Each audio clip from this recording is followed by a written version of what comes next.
Party के मुख्य कार्यालय में 1971 में हुए युद्ध को विजय दिवस के रूप में मनाया गया। इस मौके पर कैप्टन प्रवीण डाबर मुख्य अतिथि के तौर पर पहुंचे। इस मौके पर कैप्टन प्रवीण डाबर ने कहा कि आज की जो पीढ़ी है उसे लगभग 80% उनका जन्म 71 की लड़ाई के बाद हुआ है। इस लड़ाई और संग्राम का से अज्ञात हो जाना जरूरी है ताकि उनको पता लगे कि पाकिस्तान का युद्ध कैसे हुआ, बांग्लादेश का निर्माण कैसे हुआ और उसका इतिहास बताने की कोशिश की जा रही है, किसका नौजवानों में बहुत अधिक उत्साह है। उन्होंने अपने ही आर्मी चीफ जनरल याया खान, जो ऑल इंडिया कांग्रेस कमेटी ने ये बनाई है, ये संस्था बनाई है, उसके श्री AK एंटनी चेयरमैन हैं और मैं उसका सहयोगी हूँ। और अभी हम 3 स्तर के ऊपर ये मीटिंग्स कर रहे हैं। पहला है जिला स्तर, फिर करेंगे प्रदेश स्तर पे और आखिर में नई दिल्ली में राष्ट्रीय स्तर पे 16 दिसंबर को हम मीटिंग करेंगे। तो आज जो मैं यहाँ सिरसा पहुँचा हूँ तो ये जिला स्तर की मीटिंग करने के लिए मैं आया हूँ। सबसे पहली मीटिंग हरियाणा में पंचकुला में हुई थी, ये जुलाई के आखिर में हुई थी। और उसके बाद करता करता मैं तमिलनाडु गया, मैं नागालैंड भी गया, महाराष्ट्र गया, हर जगह गया। तो लगभग अभी तक हमारी 65 मीटिंग्स जिला स्तर पे हो चुकी हैं। और आज सिरसा के बाद जो है मैं हिसार जा रहा हूँ, वो भी जिला स्तर की मीटिंग है। हरियाणा के सिरसा जिले के खंड ऐलनाबाद के उपचुनाव की घोषणा होने के तुरंत बाद नेताओं में हलचल शुरू हो गई।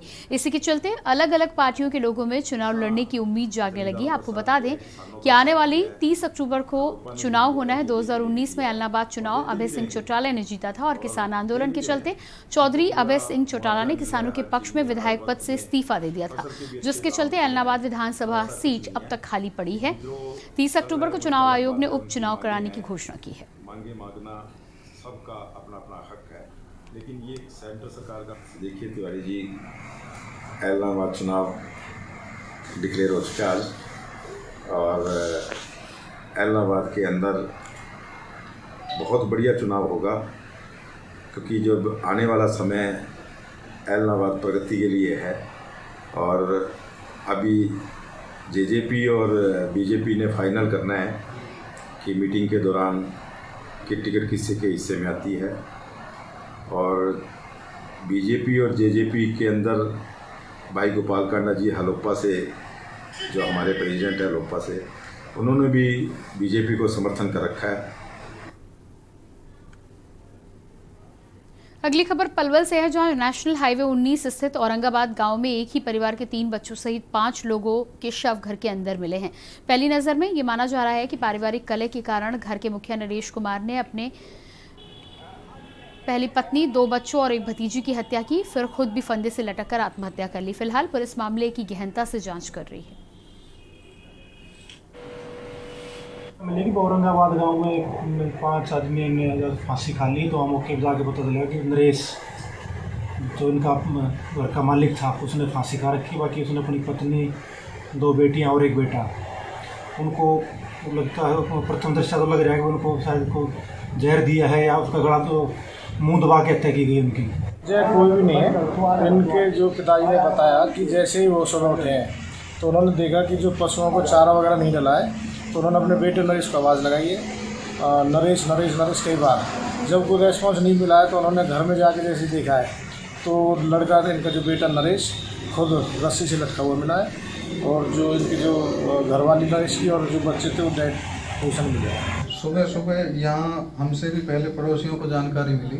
पड़ोसियों ने आके देखा तो यहाँ 5 की 5 डेड बॉडी मृत थी। इसमें एक लड़का, जो चाचा का लड़का नरेश था, वो फंदे पे, पंखे के पे लटका हुआ था। उसको पड़ोसियों ने उतारा है। उसके बाद वहाँ किसी ने जाके बताया हमारे घर पे, तब मैं सबसे पहले आया हूँ। मेरे को यहाँ और पड़ोसी मिले डेड बॉडी उतारने के बाद में।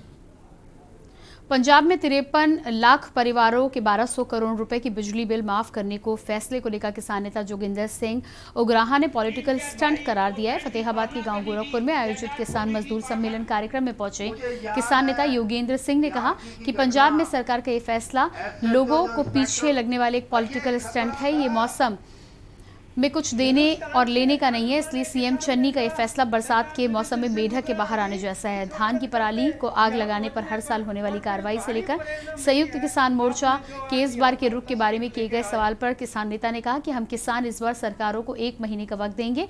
1 महीने में अगर सरकार खेतों पर पराली उठा लेती है तो ठीक है, वरना किसान पराली को आग लगाएंगे।